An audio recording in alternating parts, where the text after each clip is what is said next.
Hello, today we are going to talk about Anchor 5, cell growth and reproduction. On the first slide, we see in the picture the nucleotide of DNA.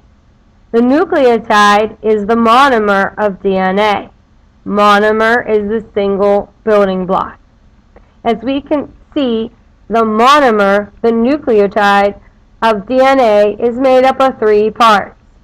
It's made up of a sugar, which looks like almost the shape of a house, a phosphate, which looks like a balloon coming off of the house or a chimney, and a base, which there are four bases: adenine, guanine, cytosine, and thymine. If we look at the next slide here, we see the structure of DNA. The rungs of the ladder basically are the bases, the A pairing with the T and the G pairing with the C. They are complementary to each other. As we can see, the ribbon part here are made up of the sugar phosphate, sugar phosphate, sugar phosphate backbone. The next slide, we are discussing chromosome structure. If we look to our right here in the bottom corner is a chromosome. The chromosome is the complete shape, almost looks like an X, and the part that holds the two parts together is called the centromere. It holds the chromatids together. And if you look at the word down here, it has the word center in it, C-E-N-T-E-R. The centromere is located in the center of the chromosome that holds the chromatids together, and the chromatids are each side of the chromosomes. If we look at the next slide, chromosome numbers. Humans have 46 chromosomes, or we can pair it and say 23 pairs in what we call the somatic cell. Somatic cell is synonymous, or meaning the same as a body cell. We have 44 pairs, 44 or 22 pairs of autosomes. These are the chromosomes that determine your traits like eye color, height, hair color, etc.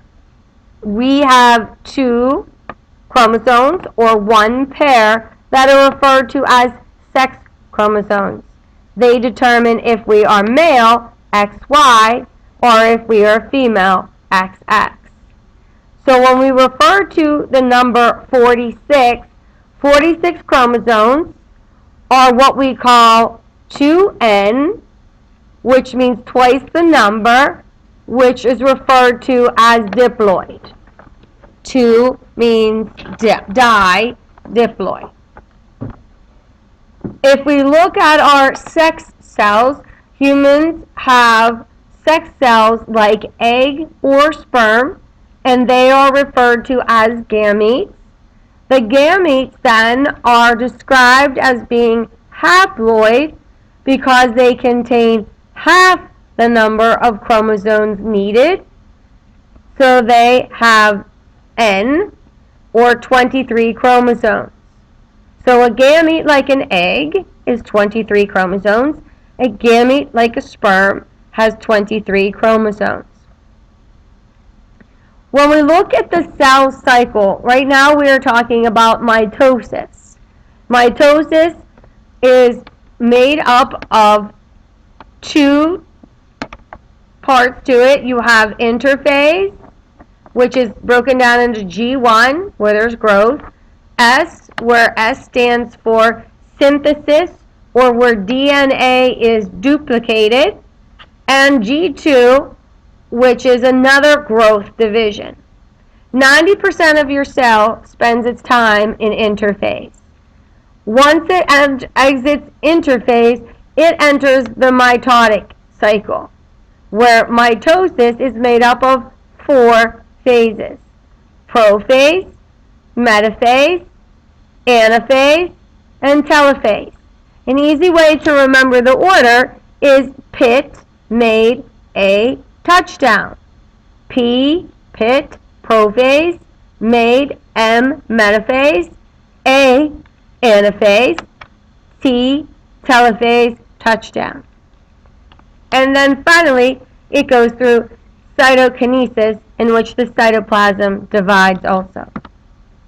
If we look in interphase, one way to determine what is interphase is you see a bunch of coilies like this, like strands all curled up about here. That is interphase. The DNA is still, the nucleus is still intact, and you see that as a solid black line. When it enters prophase, the preparation phase, you can see that there is a dotted line.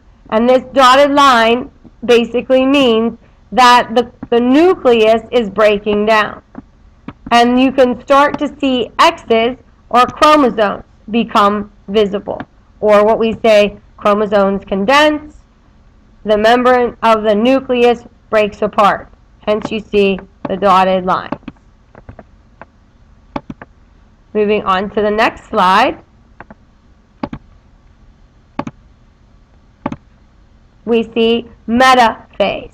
Meta begins with an M, middle begins with an M, and the chromosomes you can see line up in the middle of the cell. Anaphase begins with an A, away begins with an A. The chromosomes are moving apart or away from each other. So we say the chromatids split apart and the chromatids move to opposite ends.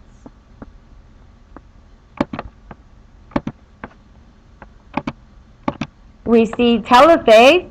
Telophase begins with a T.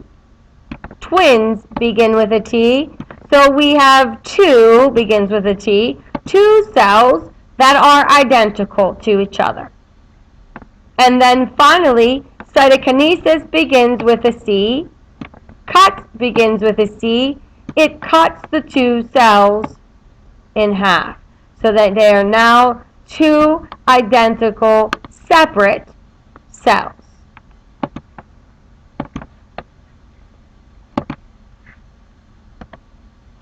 When we look at the term meiosis, meiosis deals with sex cells, and you can see that below. Meiosis deals with sex cells. Mitosis deals with body cells or somatic cells. Meiosis in males, since we're talking about males, males produce sperm. Spermatogenesis is the making of sperm. The making of sperm occurs in the testes. As a result, when you start with one single cell, males get four, 1, 2, 3, 4 different sperm cells that are not genetically identical.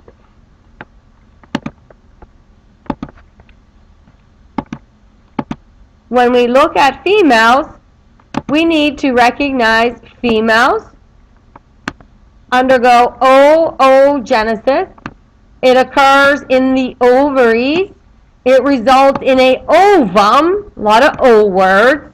An ovum is known as an egg cell.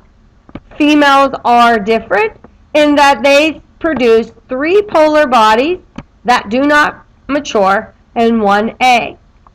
So you start with, here's your body cells, and it goes through meiosis 1 where you have 2, and then it goes through meiosis 2 where you get a polar body. It doesn't have, the cytoplasm doesn't develop or divide evenly. You have a polar body, you have a polar body, and this one here is the actual egg cell that is produced. And that is through the process of meiosis. So if we look at this next slide, we have sexual reproduction over here on our left. We have asexual reproduction on our right. So let's look at the pros of both. Sexual reproduction, lots of genetic diversity. No two people are alike. If there's asexual, there's many offspring in a short time. They're all genetically identical. Sexual reproduction, or there's no need to find gametes or to find a mate. So many offspring, short period of time, you don't need to find a mate. Sexual reproduction, lots of genetic diversity. A con of sexual reproduction, you get few offspring. A woman becomes pregnant, she has one child, maybe two, three. It becomes rare if they have four. They have fewer offspring over 9 months. And they need to make gametes and find mates. To find a mate takes a lot of time and energy. The con of asexual, they're all genetically identical. There is no difference. So when we look at them, there are pros to each, there are cons to each, and they are both needed and serve a purpose.